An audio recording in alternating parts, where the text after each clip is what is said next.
Je vous passe cette vidéo, ensuite je vous dis ce que j'en pense. Mais avant tout, un grand merci à cet homme, Raphaël Pitti, de dénoncer tout ce qui se passe à Gaza et leur plan machiavélique. Professeur, j'ai une question, dernière question pour vous, s'il vous plaît.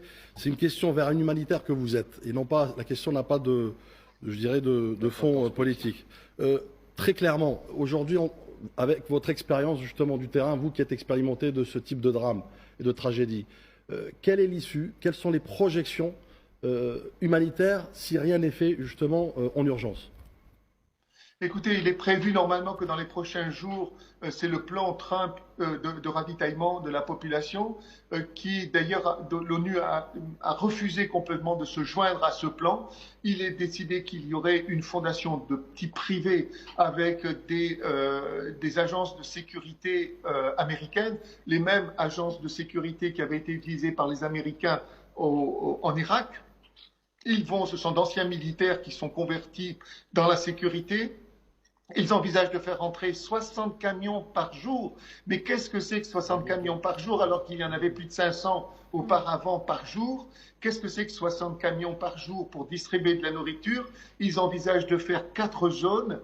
Ces zones, c'est environ 300 000 personnes et c'est environ 1700 calories par jour des boîtes de rations qui seront distribuées. Et en même temps, il y aura une reconnaissance faciale. Il est évident qu'il n'y aura pas il n'y aura pas de neutralité dans la distribution de cette nourriture. Deuxièmement, on est en train d'organiser, à mon sens, et d'une certaine manière, peut-être l'évacuation de ces zones les unes après les autres, une fois qu'on aura fiché l'ensemble de la population, puisqu'il est même prévu qu'il y ait une reconnaissance faciale. On va voir ce qui va se passer. Ça devrait se mettre en place demain ou après-demain, cette distribution-là et cette organisation-là.